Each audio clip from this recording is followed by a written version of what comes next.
Good morning, everyone. I'm Jeremy Ash with the U.S. Forest Service. Jason O'Brien, Environment and Climate Change Canada. We're going to be chairing the session this morning on linking shifts in air quality, atmospheric deposition, and critical loads to climate-driven events. We have a bunch of really great talks this morning, so we're going to get right into it with Todd McDonald from ENS Environmental.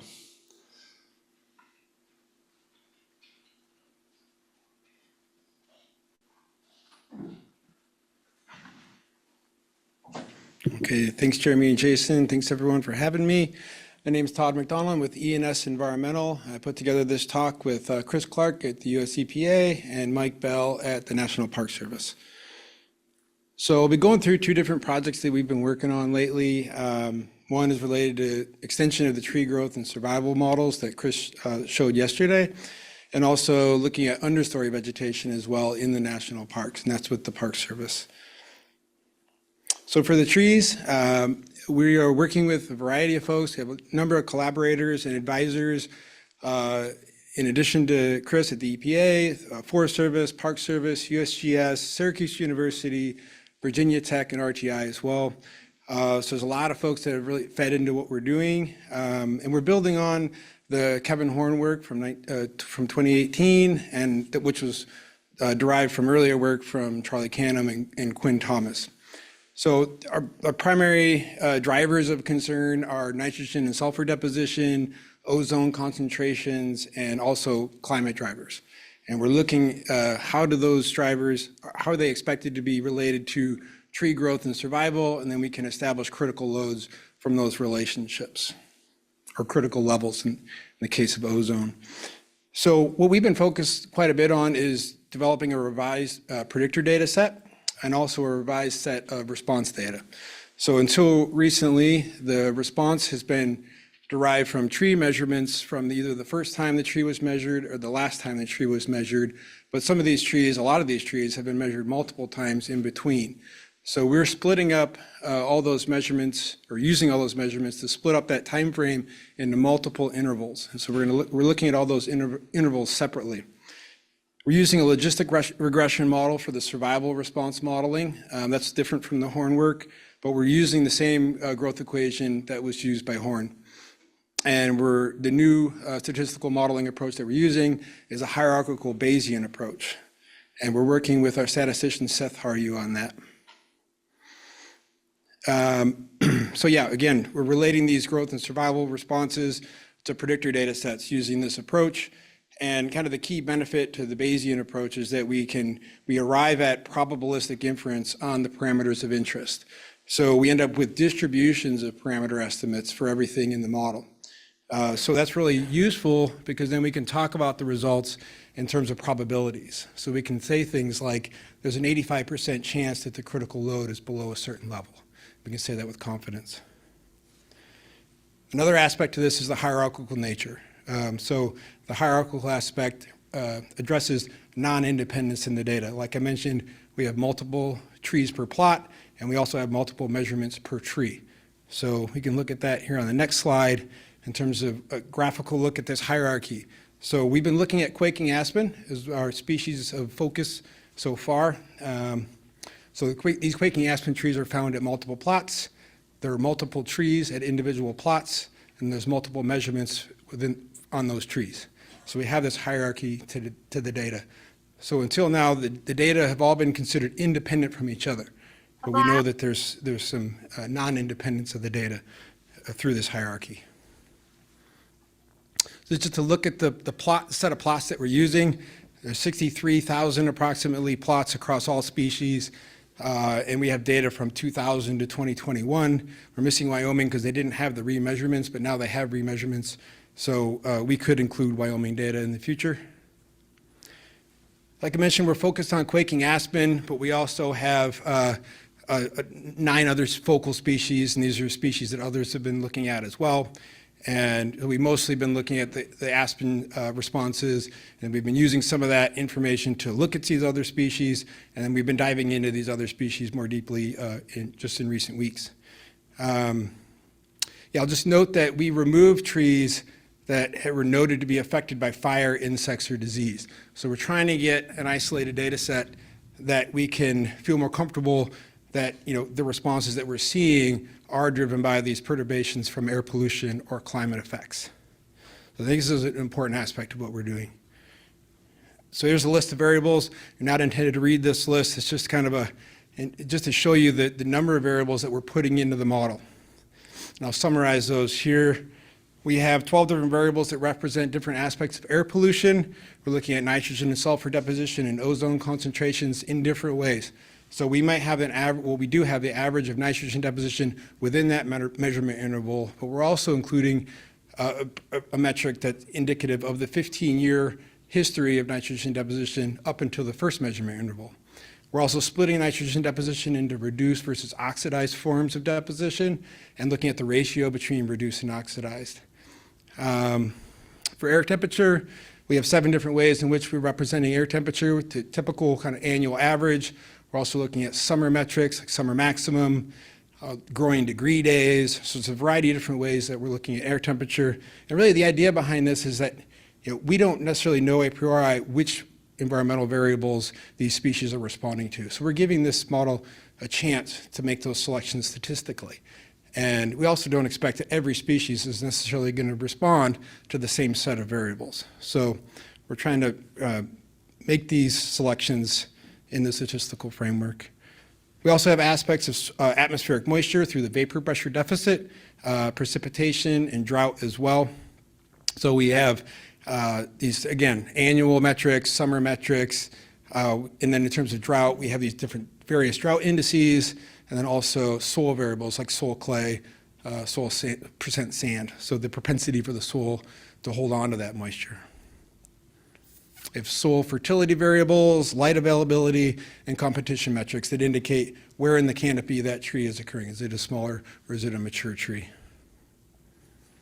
So here's the data that, for example, how we can select out the data for quaking aspen. So these black and green dots indicate the plots that were used for growth and survival modeling for nitrogen. But then the aspect of this slide that's of note is these orange triangles.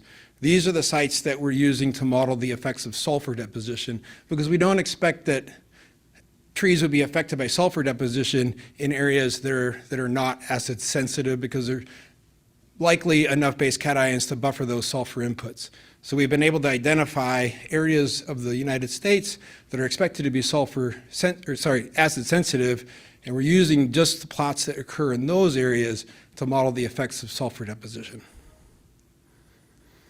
So here's that list of variables organized in these 11 different groupings: nitrogen deposition, sulfur deposition, ozone, air temperature, and so on. And then this is the results of the variable selection process for quaking aspen. So we found that the top variable, the bolded variable in each category, is the most explanatory variable. Those are highlighted here. So it turned out that 15-year exposure of nitrogen deposition turned out to be most explanatory, at least for aspen. Some of the early results we're seeing on the other species are showing the reduced forms of nitrogen are most important. Just the interval average for sulfur was selected. The average ozone within the interval relative to the maximum ozone was selected. There wasn't much of a difference between those two. And then we see some seasonal climate metrics as well. So there's some highlights of the results and sort of what we're doing. So this is more about the process of what we're doing rather than the results, because this is still a work in progress. So we have these are just some plots of the climate responses. We have this probability of survival relating to various climate metrics. So we have a decrease in the chance of survival with more growing degree days, warmer conditions, an increase in survival relating positively to summer precipitation, and then we have this unimodal relationship when we combine aspects of temperature and precipitation together in the heat moisture index. So again, yeah, this is preliminary work. We're just still digging into this. It takes a lot of time for these models to run. There's a lot of data in there, and this Bayesian process is not super fast, but we're trying to make it go faster. So other things we want to refine the inputs. There's some changes that we can make to some of these input variables, especially relating to ozone, I believe. variable selection, just kind of coming up with a new methodology, again, more focused on speed, and also just maybe changing around and exploring some different model functional forms. There's some other ideas we have for enhancements as well. Like I mentioned, digging into other species. Ultimately, we want to get out to all species at least we can feel confident about. And then, considering the atmospheric concentration of nitrogen and sulfur, just given that that's what the regulations are around. So, instead of using deposition directly, we could put in the concentrations and see how that shakes out. And then also this question of, does the relation between air pollution and growth and survival change through time? And this is something that we're working in coordination with the Park Service and Virginia Tech on. Okay, so on to the understory work. We're doing all this in national parks.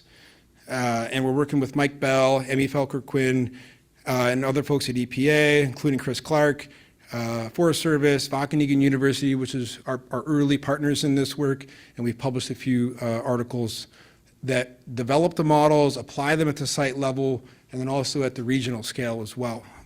Our first park was Great Smoky Mountains National Park. You may have seen that at a previous symposium. We're looking at very similar types of predictor variables in terms of nitrogen deposition, aspects of climate, light, soil drivers. We developed these models several years ago, so we don't have the full suite like we're using for trees. I'd be glad to be doing this again with more variables, but this is what we're using now. We have, I think, 9 variables in this model. We're basing it, now we're working at 176 national parks now. We have the data developed for those parks. Basically, we use vegetation maps, and then we can identify characteristic species from those maps, and then we focus on those characteristic species that we expect to find to be prevalent in those vegetation classes that exist within these maps. So these are the 9 variables we use, and we're using a logistic regression similar to that survival modeling with the trees. And it's not in a Bayesian framework either. So I've shown this before, but this is just a nice example, I feel like, to show how there's a lot of different critical loads that we generate. There's critical loads for each species. There's multiple map classes per park, and now we have multiple parks. So more than could fit on a plot like this. But yeah, these distributions show the distribution of critical loads for all vegetation map classes within a given park. But then we need to select a value to represent that map class. So we can select the median critical load among the species, so that would protect half of the species, or the 10th percentile, which would be protective of 90% of the species, or the minimum critical load, which is protective of all species. So this just shows that a lot of these critical loads defined this way are below 5 or mostly below 10 kilograms of nitrogen per hectare per year. So then when we go out to the park level and then try to map this at the national scale and choose one number for a park, we need to aggregate even further. So here is the median of the 10th percentile critical loads across all map classes for a given park. So these values protect 90% of the characteristic species within half of the vegetation map classes within a given park. And again, a lot of these are less than 5 kilogram of N per hectare per year, mostly in the western parks. The eastern parks tend to be between 5 and 10 kilogram. That may be because some of the most sensitive species have already been lost. So we're actually modeling some of the more robust species to nitrogen deposition. That's just just a quick observation. We haven't looked at that in any detail. In terms of exceedance, these critical loads are being exceeded nearly everywhere. So most parks are in exceedance of the critical load to protect this 90% of the species across half the map classes. So this isn't an extreme level of protection. I mean, we're allowing some, effect across all map classes, and then even in some cases, we're only protecting half of them. And these exceedances are occurring both in Class 1 and Class 2 areas. So then we kind of started drilling into the species level, but then still trying to represent that at the national scale. And so we wanted to look at some of the most sensitive species, and this is actually, I have to note, this is a climate scenario. So we increased air temperature by 1.5 degrees C. And then we just looked at what was that change in occurrence probability associated with that increased air temperature. And so what we're calling completely extirpated is that when we make this simulation, which species are reduced by more than 95% in their chance of occurrence. So basically not expected to be occurring any longer. So you see these are the parks that have at least one species that's expected to go below a 95% reduction in occurrence probability. Most of those parks that have these species that include these species, at least in their characteristic list, are in the southeastern U.S. And in some cases, some of these species are expected to be reduced to this level across all parks in which they're found and characteristically. So we're also looking at invasive species as well. We can run these simulations looking at increases in air temperature and then look and see, okay, well, we have these invasive species. Are they being promoted by an increase in air temperature? We have some results on that, but I don't have them here to show. So the culmination of this is we're working on a publication to represent all this information across the 176 parks. A little bit challenging, but we're working through it. We already have publication on the site level, the regional scale at Smokies, so this is going to characterize all parks in which we currently have enough information to make inference. And then also trying to get this information in the hands of as many people as are interested. And so one way, trying to move outside some of these paper PDF style reports and develop a web dashboard of the results. There's really a ton of information that's been generated. And so the idea is to make a web dashboard that allows us to explore that information easily. So making drop-down menus to select given species and see what their effects are in terms of critical loads or climate change in a given park, a given map class. So we're still sorting out what we want to show in that. But yeah, the idea is just to create a web tool. It'll be hosted by the Park Service on their website for folks to use. So, yep, that's all I have, and I'm glad to take any questions about what we're working on.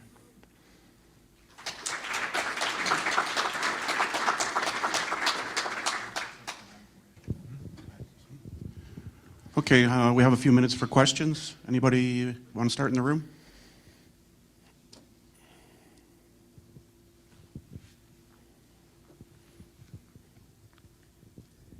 So I was noticing that, like that scenario that you proposed about 90% of the median, protecting 90% of the 50th percentile, means basically that you're losing most species, right? So, and I understand that there's some balance of, having everything be an exceedance and, I don't know, doing something realistic. So I wondered about what you would think about doing something like, what's the critical load that would protect the next species that's about to be lost, as opposed to, doing something that's kind of consistent in that way across all parks. I guess I'm not sure, what do you mean about the next species? Well, so you see where you are and you see which species are currently at risk.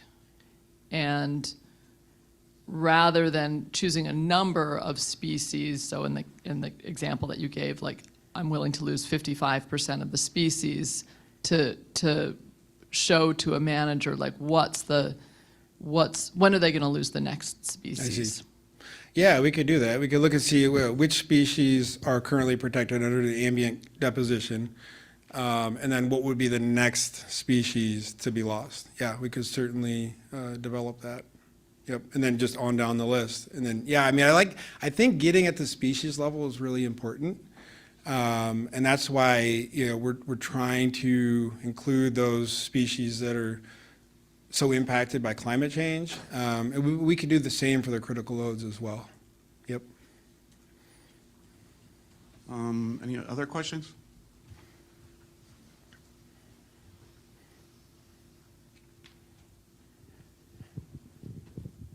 Hey, Todd. I know we've talked about this a bit, but just maybe for the greater group of, I think part of my interpretation of this is that when you're exceeding, when you're not reaching the probability of occurrence of, especially with the climate stuff, it doesn't mean it's necessarily extirpated. And can you calculate the % decline in probability of occurrence with increasing deposition or climate, or just to get a sense of and then maybe we could do some advanced math to calculate change in community structure? Yeah, we could. Yeah, we could definitely do that to look at, what's the level of effect from a given change in deposition and climate. I mean, we did do that with the climate. We have these percent reductions in the occurrence probability. We could do that with deposition as well. Yep. Yeah, the deposition work is really focused on the critical load, but there's other aspects of how nitrogen deposition affects these species that we could quantify, and we could do that, similarly to how we've been doing it with the climate change. Okay, thank you, Todd.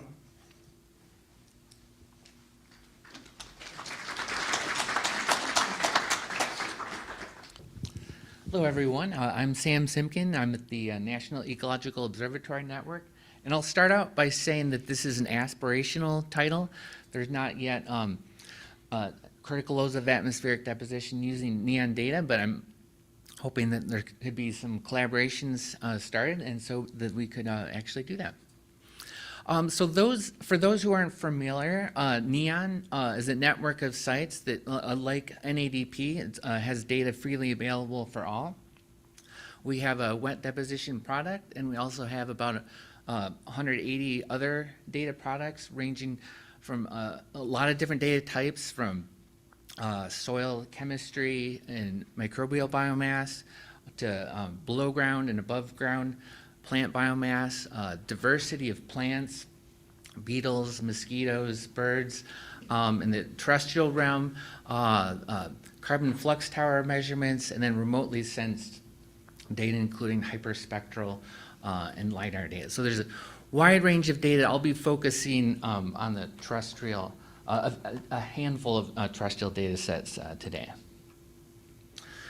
So yeah, I gave you a brief intro to the NEON network, and to give you a little bit of a roadmap of what I'll be talking about today, I'll present what the range of nitrogen deposition NEON sites represent, look at the range of variability of a few selected variables across that end deposition gradient,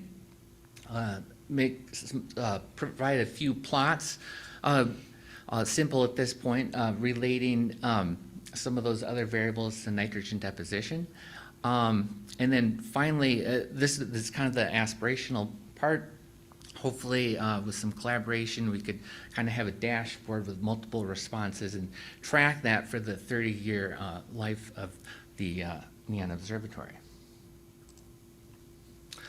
So in this graph here, you can see each of the 81 NEON sites.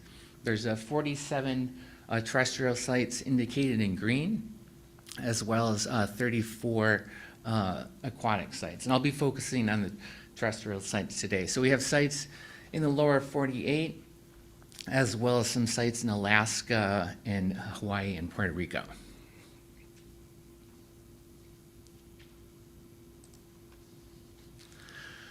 So NEON has its own wet deposition data product, and I believe Teresa and Chris from NEON have been here previously talking about that data. They may be joining virtually here. And so for the total dissolved inorganic nitrogen that I'll be talking about today, I started with the NEON wet dep, and then added dry dep from TDEP, and then a handful of sites where we didn't have NEON deposition data, I filled in with the TDEP total dep. And then for a handful of sites like Alaska, Hawaii, and Puerto Rico, where there wasn't TDEP data, I filled in with data from the literature. So putting that data together, you can see there's a decent range of nitrogen deposition from 0.3 at our Healy site in Alaska up to about 10.9 kilograms per hectare at our SOAP site in California. So in this bar plot, you can see the rank order range of deposition at the NEON sites with, let's see if I can get this pointer going here. Oh. Here we go. So yeah, at the low end, we've got the Alaska sites and Hawaii and Puerto Rico, as I said, and at the high end, the California sites, and then the range and the medium in between.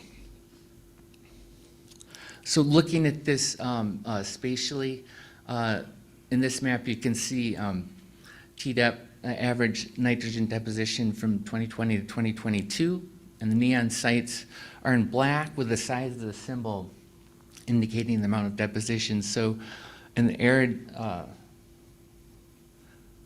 Southwest are some of the lowest deposition sites, and then California, Kansas, and Wisconsin have some of the highest end deposition values. And so we don't hit the hottest of the hot spots, but we do, neon sites do capture a range of deposition that is experienced by a pretty good proportion of the U.S.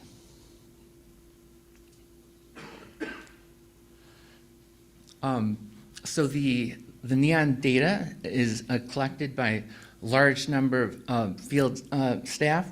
There's permanent staff, and then in the field season we have an additional approximately 250 seasonal staff that collect all our different data products using standard protocols. And we kind of pride ourselves on having all the data well documented and transparent in terms of how the data is collected and any issues that may have been encountered.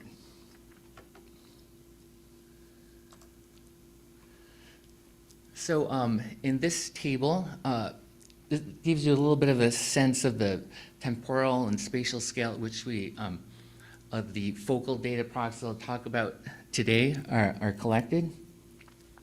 So soil temperature, moisture, and pH are measured each time, each soil sampling event.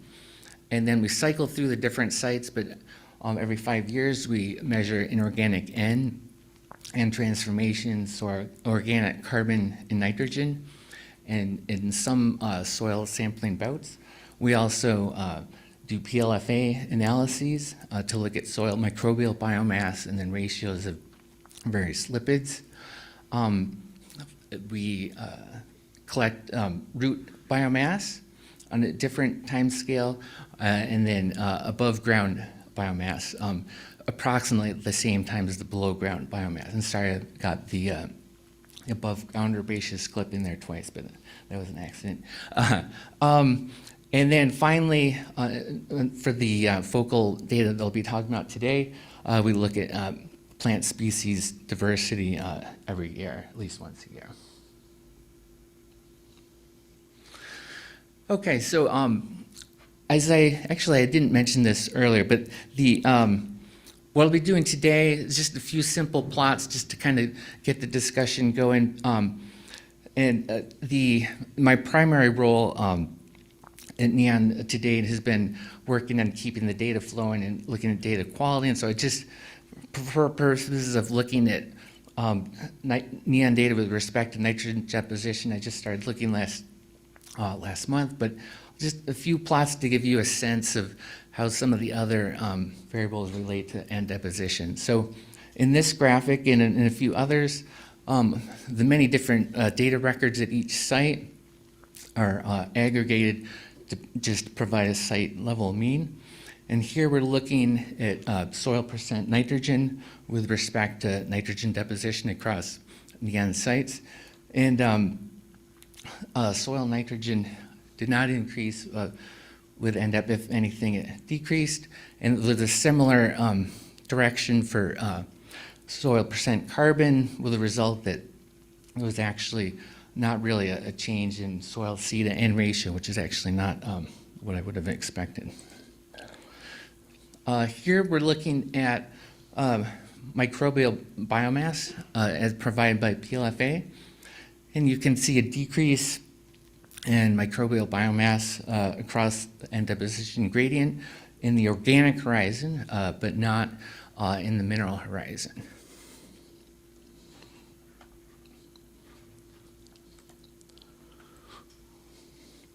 Okay, moving on now to below ground biomass.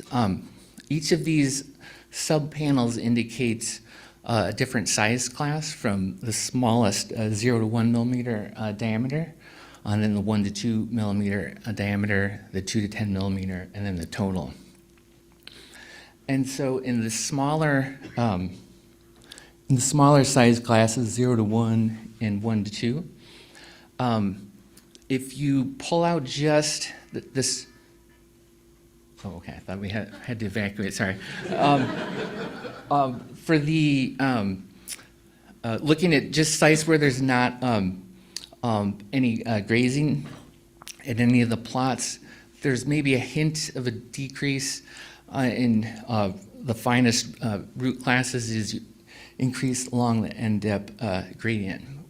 Looking at root chemistry so far, nothing's popped out, but again, this is just some very simple analyses at this point, and so it'd be great to dive into that in more detail. Okay, and then finally, I wanted to look here at the relationship of end deposition to herbaceous species richness. And if you fit a quadratic, you can see that kind of the peak of the curve is at about 6 kilograms per hectare per year. And in a multiple regression, the nitrogen deposition was actually was a stronger relationship than some other parameters like soil temperature and moisture and pH. And I mean, this is lower value than in previous work like that we did in 2016, although there's, of course, quite a few caveats. One of them, a big one, which is kind of interesting, I think, that the range of deposition that we looked at in our 2016 work covered a bigger range of end deposition, and that's partly, function of different sites, but also that data was from almost 10 years ago, and so perhaps we're seeing different things with more recent data.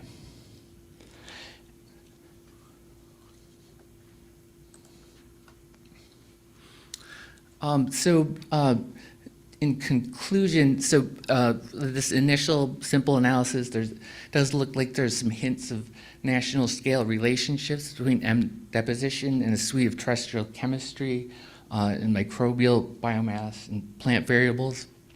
I do want to point out that there seems to be some sensitivity to sites at kind of the lowest and highest range of the end deposition gradient, in particular, and in some of those additional sites from Alaska and Hawaii and Puerto Rico actually flipped the direction of the relationship compared to what you may have seen in the abstract, so that's partly why things are different there. And so this initial analysis suggests that there could be an herbaceous species richness relationship, which is kind of cool that matches up with some previous work. With the caveat that it would be really great to look at this with some of the more sophisticated tools that I know a number of folks here could do with me, and so I'd love to collaborate, and so let's talk about doing that, because it'd be great to kind of meld the NEON data with NADP data. And I want to make another plug that all the data in this talk is freely available at data.neonscience.org. And for acknowledgments, all the funding for NEON comes from the National Science Foundation. And as I noted earlier, there's a large number of NEON field science staff that do the hard work of actually collecting the data. Users of NEON data provided a lot of helpful feedback. And Chris Clark provided some helpful feedback in an earlier version of this talk. And so, not to be a little broken record, but our data are freely available. Here's the website where the data are located. I've got the data product IDs and names of the data products that were used today. And again, that's just a small sample of the data that we have available. There's 180 other data products, including phenology, fauna, pathogens, aquatic data, remotely sensed data, and more. And so, with that, I'd love to take any questions that folks might have.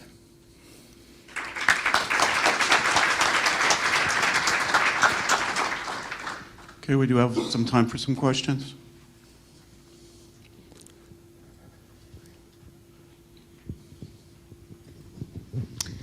I was wondering if you could speak to how the frequency of all these data products are collected at different intervals. And I guess, I don't know if this is necessarily a question for you or for the room, of like how to relate time series of wet deposition with processes that may be on an annual scale, with processes that may be occurring faster than we're also measuring them, like microbial biomass or these other sort of, like your soil C to N, sort of those kind of faster or slower pools. Right, right. Yeah, right. As you know, the data are collected on a number of different time scales, and the overall goal was to sample things that change more quickly, more frequently, but there's definitely compromises. So yeah, I'd love for us to have more frequent measurements and transformations, for example, and it is definitely a challenge with I think initially probably everything was sampled more frequently, and there were additional measurements, like we were going to have mini risotrons and so on. And so there are some compromises that way, but hopefully we've captured kind of the broader, at a broader scale. So, but for very specific kind of week level, at the scale of a week or a month, for certain things certainly wouldn't be able to look at, whereas for other things like, say, just, I don't know, pick something at random, like beetles or mosquitoes, you could track that over a season, so it does kind of depend on the data product. But one of the overall NEON science design, one of the major goals is that to at least at the site level be able to look at change over time, over 30 years. And so obviously with the time steps, you wouldn't be able to look at things right away, but over the course of those decadal scales, that hopefully you would then pick that up. Another Yeah. question?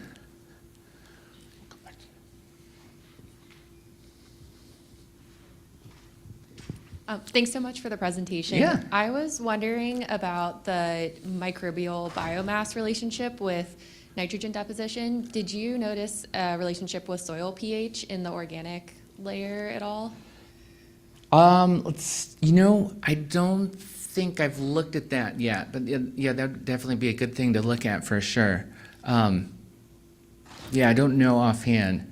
Great. And I have one more question. Oh actually. yeah, please, as many as you'd like. On the microbial biomass, do you know if there were changes in the fungal to bacterial ratio, and do you have that data set available if you haven't looked at it yet? Or? Right, yeah, so we do have all the individual lipids that contribute to the total. I think it's something like 60.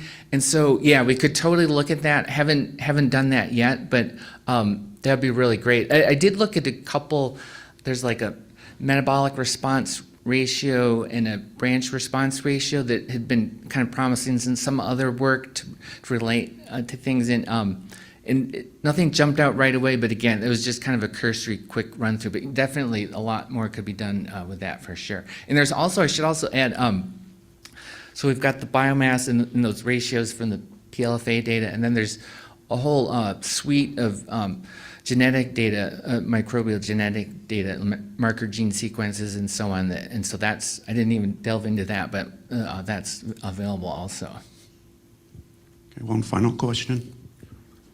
I'm just wondering about looking at those patterns across the nitrogen deposition gradient and whether it's reasonable to expect a pattern given the variety in ecosystem types. And like I wondered in particular about whatever those 2 points were that kept showing up, low end deposition and high everything else, and are those anomalous, or Yeah, no, and that's a great question. And that's the aspect of, like, this is just kind of an initial kind of plot some data to see what we see, but for sure we'd want to handle that in a sophisticated way, because it is quite a range of climate and vegetation types and so on. So we want to handle that in a smart way. And so if you have additional thoughts on how to do that, I'd love to pull you in.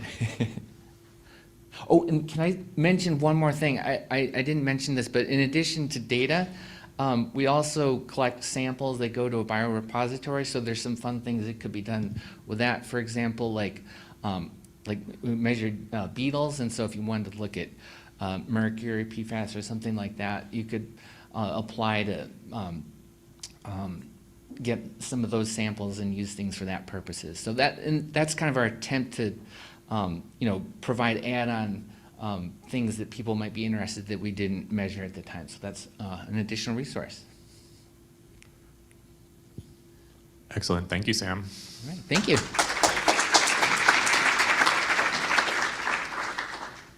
All right, good morning. I'm Nate Topie with WSP. Worked with colleagues at WSP and then EPA at the Clean Air Status and Trends Network, and we're looking at the water-soluble organic nitrogen characteristic study that we did last year. And it's been great. We've been seeing a lot of mentions of organic nitrogen over this last week, so it's been great to see that. I think we saw this figure yesterday also in one of the talks, just kind of highlighting where we're seeing organic nitrogen across the world. It's routinely unmeasured. It's not something we are necessarily looking at, but it is an important aspect of nitrogen deposition. And we're seeing about 25% of the global nitrogen deposition can be attributed to organic nitrogen. In the U.S., it ranges from like 3 to 33%. Just showing nitrogen budgets using TDEP maps. Okay. With the map A, it's showing total nitrogen deposition. Map B is total nitrogen deposition attributed to dry deposition, which I'll say CastNet is dry deposition, so that's kind of the map we would be highlighting. So it's kind of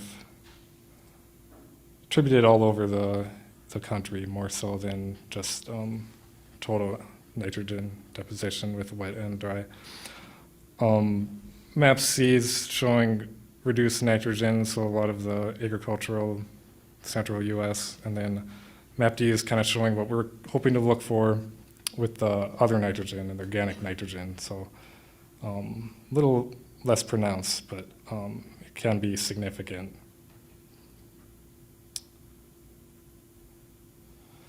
Just some info on CastNet. I'm sure a lot of you know about it, but again, it's dry deposition monitoring network, around 90 sites across North America, looking at multitude of analytes, including nitrogen. It was established in the 90s after the Clean Air Act amendments, managed by EPA with support from BLM, NPS, and tribes. So with CastNet, on the left you could just see the filter packs we use. So for this study, we were wanting to see if we can use the filters to to quantify the organic nitrogen. Again, since it's largely something we don't look at, and hoping to kind of figure out what the different sources are, mechanisms, and spatial and ecological impacts. So yeah, like the short-term goal was just making sure we could quantify it on the filters themselves, and then long-term goal was to have this year-long study using the CastNet sampling and filter packs.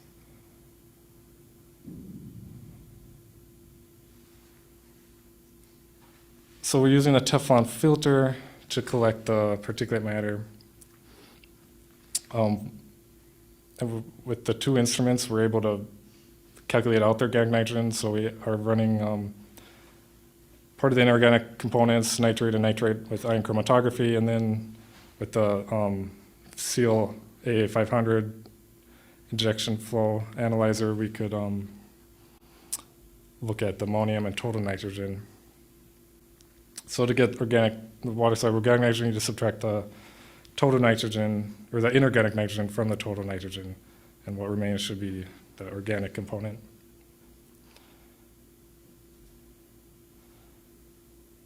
So as I kind of mentioned, we ended up doing a 12-month monitoring study, 27 different sites across the network, trying to get a good spatial coverage as well as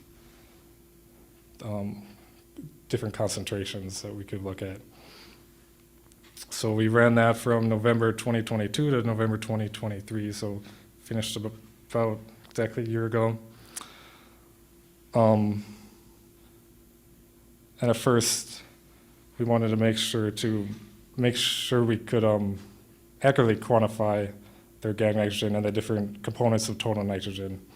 So we did quality control and cross-calibration procedure to look at the different components. And everything looked really good. We're getting good recoveries, good standard deviation,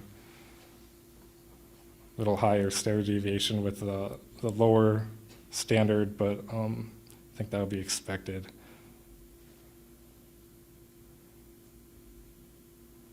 Just showing some of the results we got for the year-long study. The chart on the left is showing the percent organic nitrogen of total nitrogen for the year. So you could definitely see uptick starting around May of the percent organic nitrogen. So probably some seasonality and potentially biogenic impact. But May is when we started seeing a lot of forest fires that year. I don't know if everyone remembers, but there was a large impact of air quality of the summer 2023. Alberta fires started around May. So we're definitely started seeing an impact from those fires and smoke around then.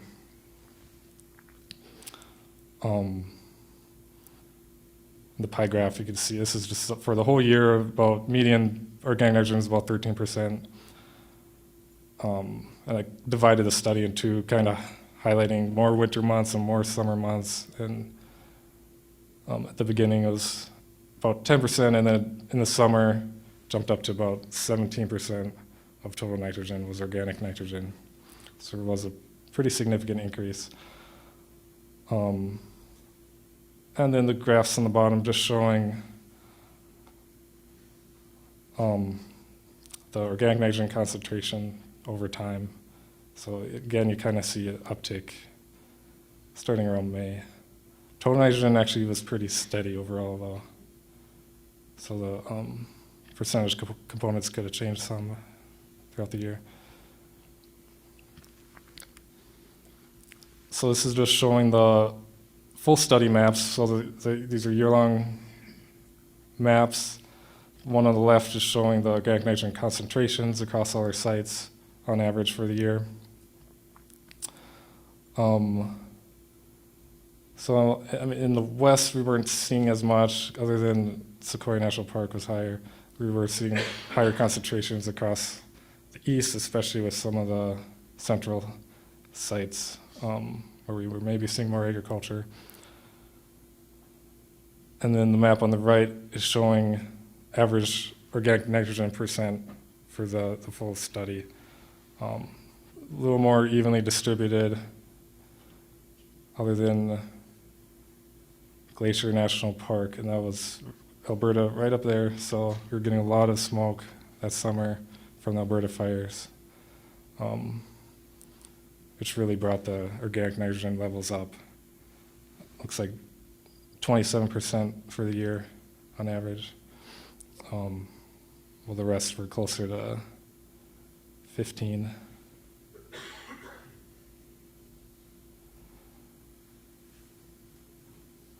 And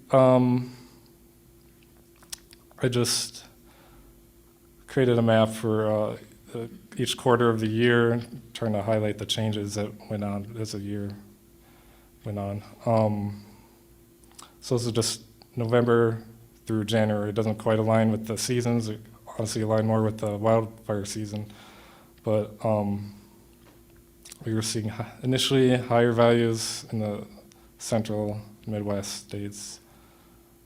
Everything else was pretty low. February through April, still pretty low concentrations for organic nitrogen, averaging 12%. And then starting in May, everything dramatically increased for the organic nitrogen concentrations. So May to July, it essentially doubled in the percent of organic nitrogen, up to 20% on average across the U.S.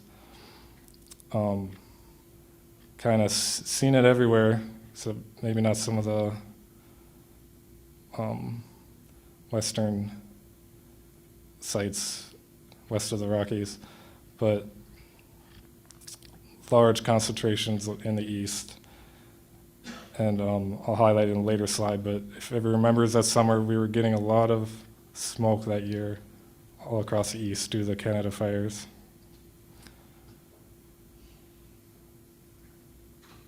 And August through October, so the end of the study, still some elevated levels, but not as dramatic. Still 17% on average. That's just kind of highlighting all the maps so you can see it really increased during those summer months.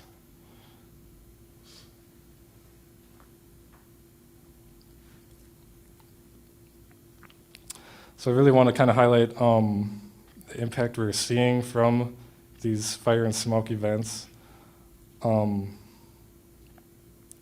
This graph is just showing the organic nitrogen concentrations in the samples, so it's every sample point from the study. Majority were above the method detection limit for organic nitrogen. However, majority were pretty close to it, relatively close to the detection limit.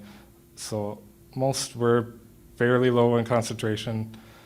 We did get a number of kind of outlying sites or samples. So I highlighted the top 7 here in terms of concentration of organic nitrogen.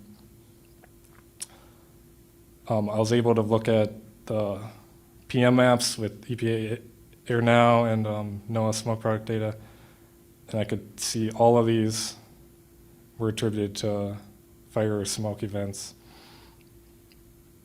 And they have a relatively high percentage of organic nitrogen in the samples, in these weekly samples.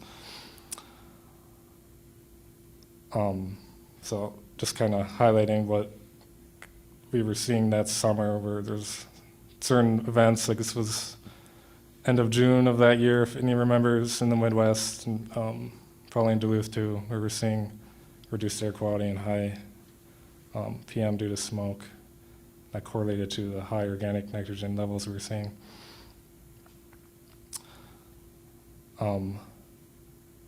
So yeah, like I noticed about half of the top 5% in concentrations were just from 3 smoke events, so 3 separate weeks were contributing a lot of the organic nitrogen.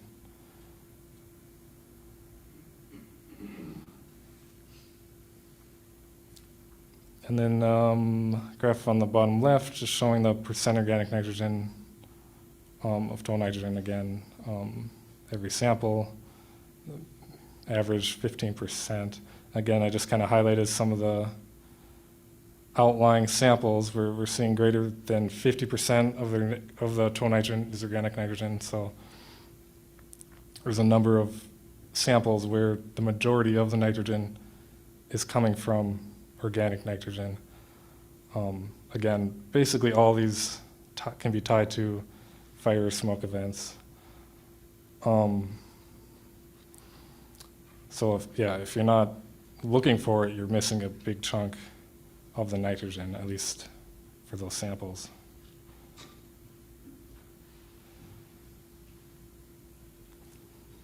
Some conclusions. WSON, we can see it well with the within the cast net filter packs, that was kind of our initial question, whether we could accurately calculate it out and see it. 94% of the calculations were a positive value. Since it is you're calculating it out, there's potential to have some error there. And then the majority were above the detection limit, but they're relatively close to it. So due to some of these lower concentrations, there's maybe higher uncertainty. But overall, there's definitely a noticeable impact from biomass burning and fire and smoke events we were seeing, especially with the Canada fires starting in May.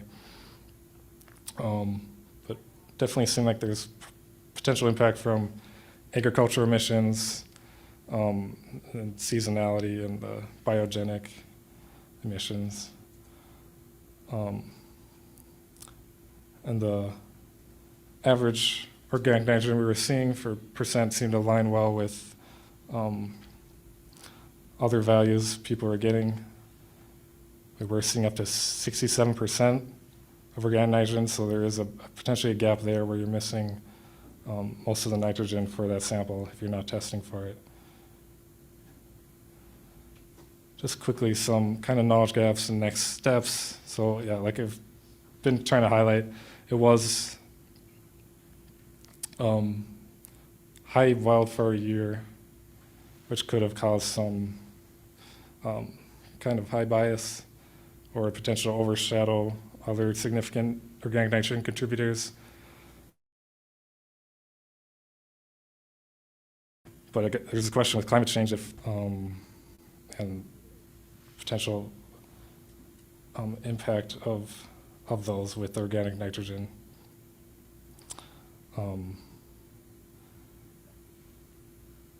So it would be good to add total nitrogen to more sites, especially ones prone to biomass burning, and can help assess some of the climate impacts that might be occurring, as well as shifts in the chemical makeup for the atmosphere and then the sensitive ecosystems. We're currently completing the draft manuscript, also hoping to kind of include the WSN dry deposition with the TDEP measurement model, fusion model, or procedure. Also working on performing a smoke product analysis with the CastNet samples using the WAR project or with the NOAA hazard mapping system to try to kind of highlight where and correlate with the fire and smoke events and what impact it can have on organic nitrogen. All right, that's it. Any questions?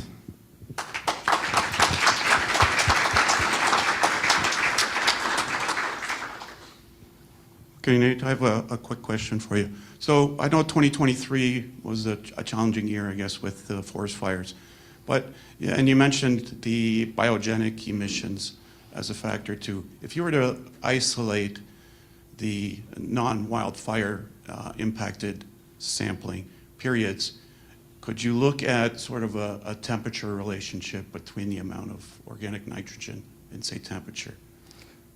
I think we could. That would be something we need to look into. And I think we're working on trying to get to, using kind of the WAR project to be able to correlate to or be able to exclude the smoke events from the samples so we can kind of highlight where we're not seeing it and correlate to other aspects.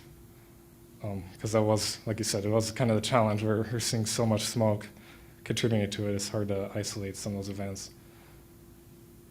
Okay, thanks. Any other questions from the room?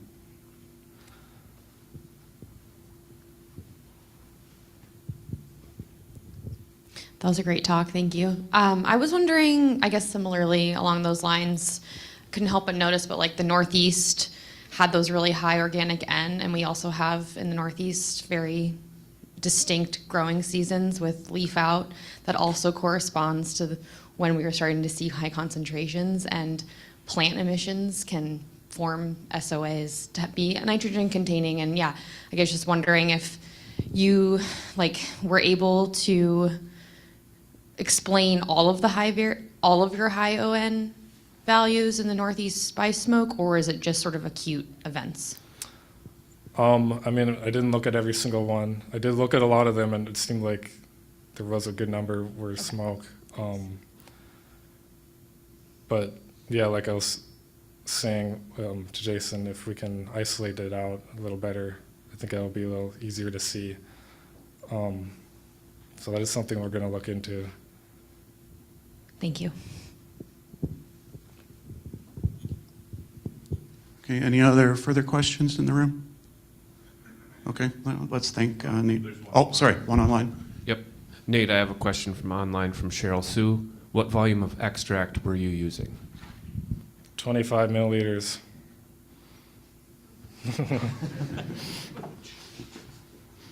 All right, thanks, Nate. Yeah.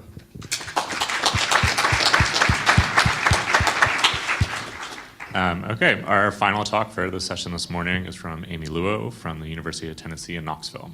Hi, everyone. So I'm going to be talking today about ozone-induced foliar injury in the Smokies.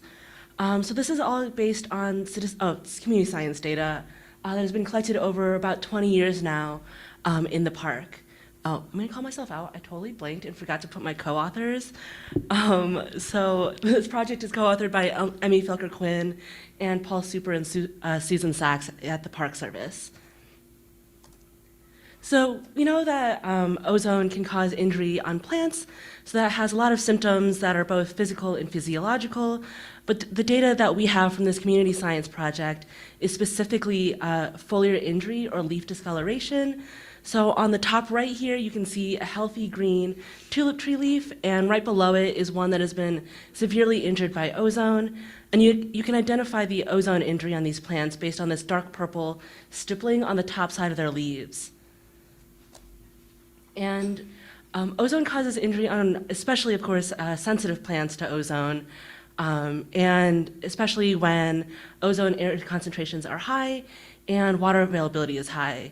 The idea there is that when they have more access to water, they're keeping their stomata open, which will increase their ozone intake. And just for some context on ozone in the Smokies, so the Great Smoky Mountains are on the border of North Carolina and Tennessee, where, and for the last about 2 decades or so, both states have implemented policy changes with the idea of reducing SOx and NOx emissions, and in doing so, reducing ground level ozone levels. And during the same time period, starting in 2003, an ozone biomonitoring garden was established at Purchase Knob, so that's on the far eastern North Carolina edge of the park at just under 5,000 feet above sea level.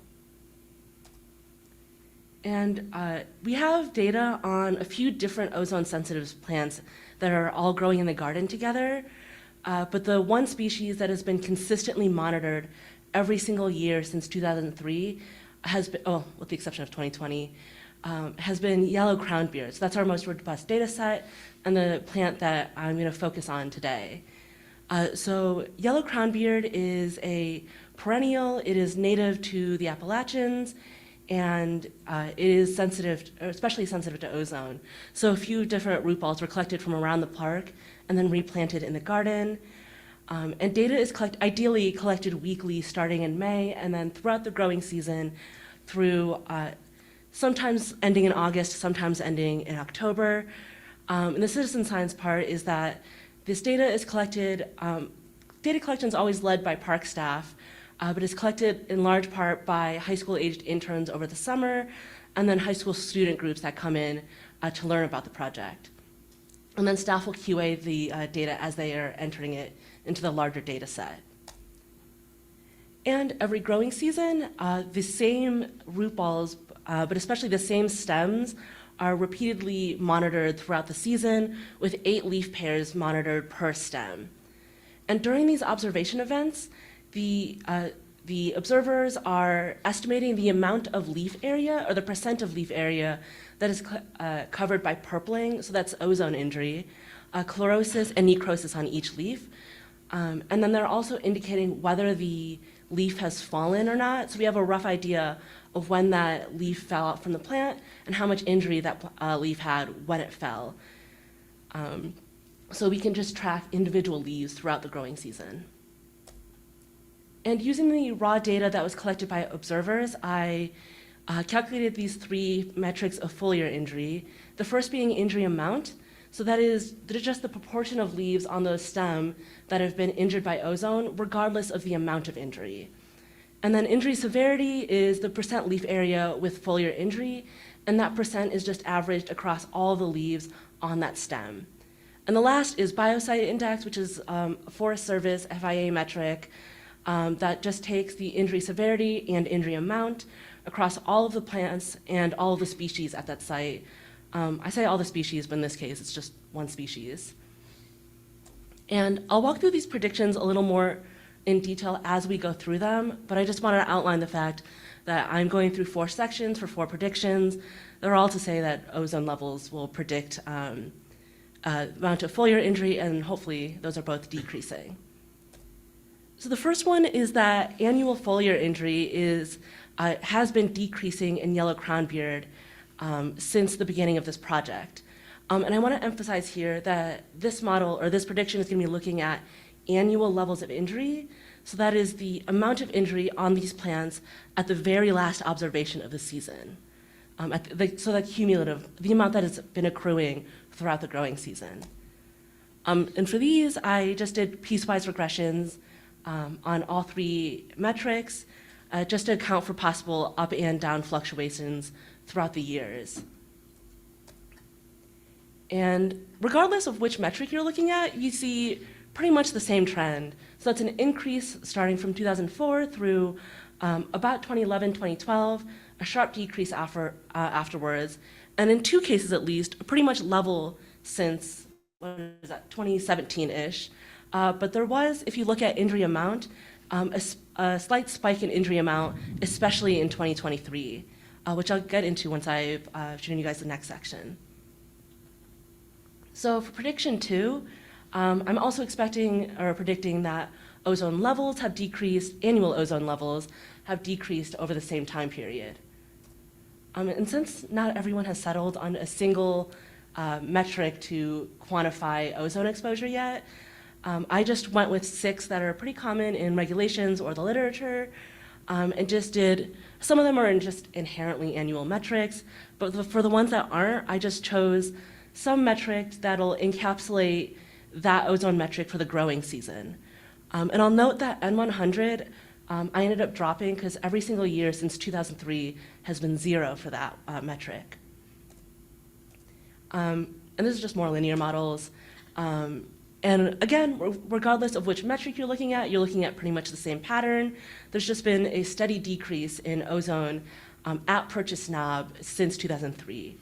And I don't know how easy it is to see from the screen, but if you look carefully at just 2023, for all the metrics that have 2023 data, there has been a spike in ozone levels. I guess this is a good time for the pointer. So this is M12 in 2023. Right here is AOT 40 and W126, and then SUM 06 is way up here. So there has been a spike that would probably explain the increase in foliar injury amount also in 2023. And then so far I've just shown you independently foliar injury and ozone metric patterns throughout the years, but this is the part where I start putting them together to see whether ozone injury is actually predicting whether ozone exposure is actually predicting foliar injury. So I just want to highlight here that in this case, we're still looking at annual levels of both ozone exposure and foliar injury. So I'm using the same metrics and the same annual summaries for all of these metrics. In case anyone wants the details, here are some. It's just more linear models. And when we look at, independently all 10 model or all 15 models with every combination of an ozone injury or a foliar injury or an ozone exposure. I'll walk through the ones that we found statistically significant relationships for. So if we use the NACS metric, which is the fourth highest 8-hour ozone period, we find that that is a significant predictor for both injury amount and injury severity. If you look at the R-squared, the predictive power isn't super strong here. The R-squared is pretty low for injury severity and pretty okay for injury amount. And if we go to then cumulative AOT 40, we see basically the same pattern where as cumulative AOT 40 increases, so does the annual foliar injury. Again, the R-squares aren't super high here, but there is a significant relationship. M12 says the same thing. There's a significant relationship here between ozone exposure and injury. But SUM06, if we just look at this one, only significantly predicts injury severity, but not injury amount. Which is all to say that there is not one single ozone metric that predicts every metric of ozone injury. You might have noticed at the top of the section, I showed you 3 foliar injury metrics and then only results for 2. That's because none of the ozone metrics significantly predicted biocite index. And that might just be a matter of power because for the injury and severity, we have more data points, there's individual plants. Biocite index is just one value that year. But W126 did not predict any of the foliar injury metrics. And if I were to show you guys the diagnostic test or plots that I looked at for these models, you'd see that the fits are a little bit hit or miss. So not all the model fits are very solid. And my guess is that is in part because weather is mediating this relationship. And I was looking at annual data, so I did a little digging, couldn't find a really good way to summarize the weather for the entire growing period that I thought made sense for these models.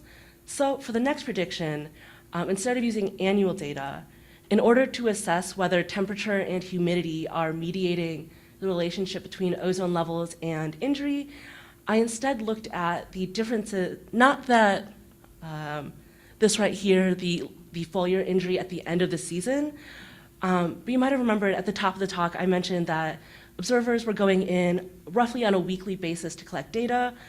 So for this model, I was looking at the change in foliar injury between these weekly observations to see the change in foliar injury, and then also, so again, the responses here are the change in injury between observations.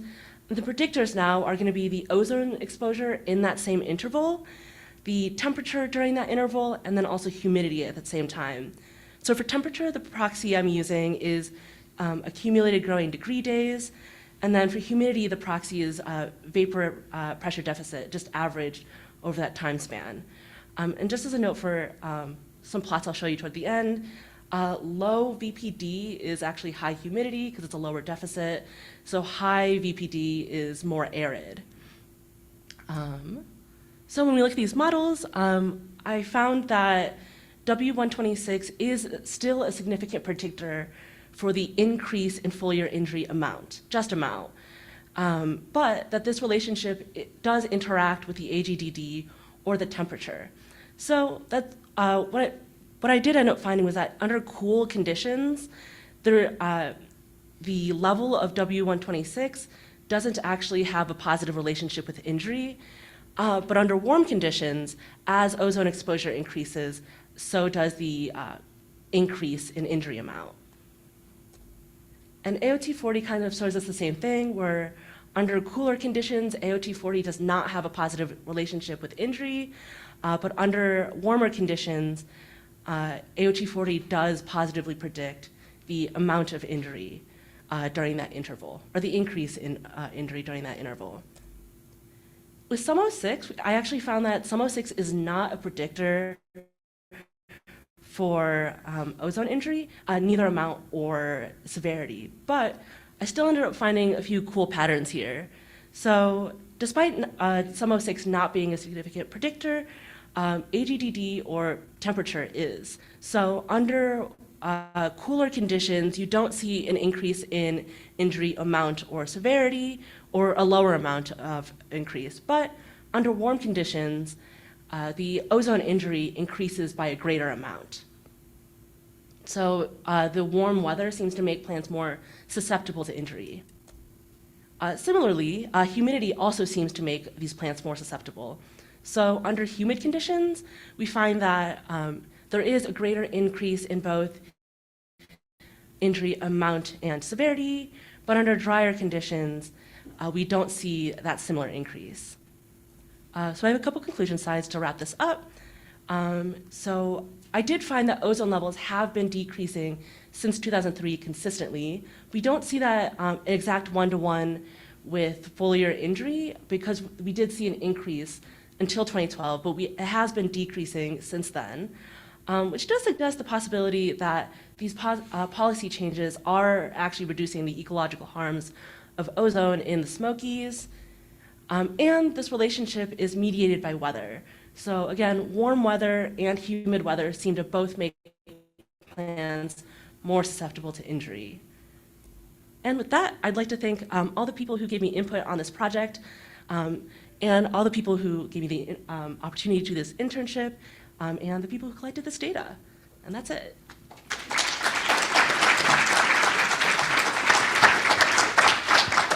Oh, I'm graduating this semester, so if anyone has job leads, that's my email. Okay, we do have some time for questions.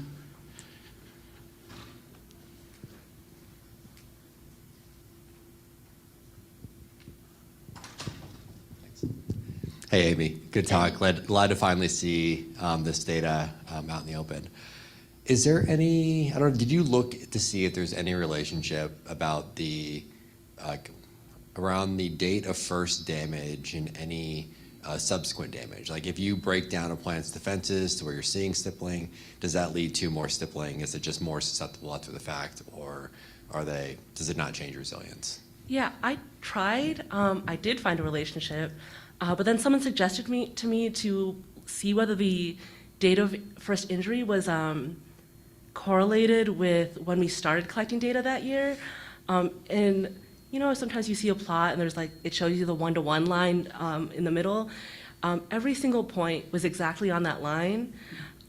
So apparently at no point did observations start before injury started. So we just don't know, we can't know that. Another question over here.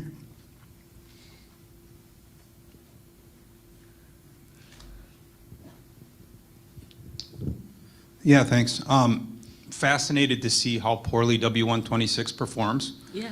And I see that Jeff and Chris are on your group, so I'm curious, what do they think they're going to use now for regulations if W126 doesn't work? Or what is your opinion? I'm not sure. I mean, given that all the metrics seemed pretty hit or miss on their own, it seems like maybe a good idea to use just multiple metrics just to make sure you cover your bases. On the other hand, a lot of the, even if not all of the metrics were significantly correlated, when they showed the same patterns. So I almost want to say it doesn't matter, because they're all kind of the same. I mean, there's just no reason, I think, to just not use multiple metrics. Okay, any other, well, lots of questions. I'll just chime in real quick. Thanks for dropping that question, Trent. This is Chris Novak. We could talk more about that if like Trent, but I thought that was interesting though. Amy, great to see this presentation. Thanks. And let's talk, Trent. Thank you for the save. I just had a question about the kind of the final two charts you had with humidity and temperature.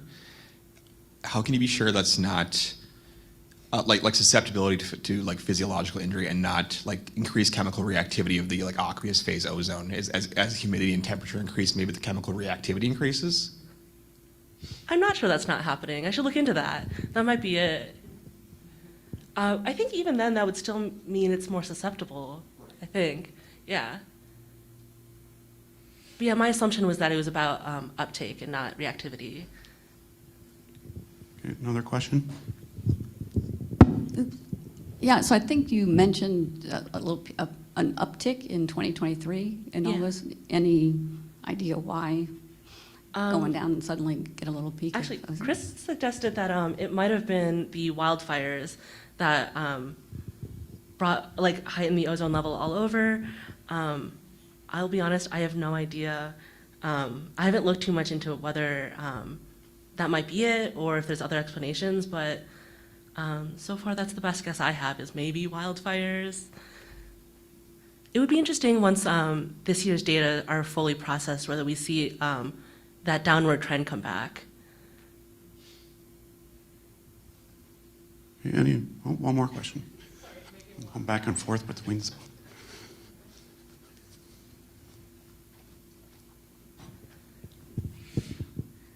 Hey, Amy. Super cool talk. I was wondering if there's been any talks with Paul or Susan to create like a sign at the Ozone Garden of this work, or a web page or a rack card. I think, especially with community citizen scientists, people love to see where their data is going. And we talked a lot this week about like increasing visibility and support for the work that we do. So I think that's like, there's a lot of points in here that I think the public will relate to. It'd be cool to do something with the park. Yeah, I think there might be signage. I know that site is, there's a lot of signage at the site on the way up saying you're only allowed to go up there if you're on a field trip or something. It's a little bit of a back road, and it's on the edge of the park where people have their homes and stuff. But if anyone's curious, I don't remember the link. I should have put the link up. I forgot about it. I do have a little dashboard for this analysis that's kind of aimed at explaining to maybe high school classes, or being used as a class tool to show them the analyses, and they can interact with the graph, choose years, and kind of filter the data themselves and download the data so they can do whatever analyses they want. So technically it is live, but with all the hurricane issues in Asheville, I think it's going to be a little while before the teachers have the time to allocate to the picking up a new tool. Super cool, thanks. Right, if there's any other further questions for Amy or any of the other previous presenters, please reach out to them during the break. But let's thank Amy and the previous 5 presentations.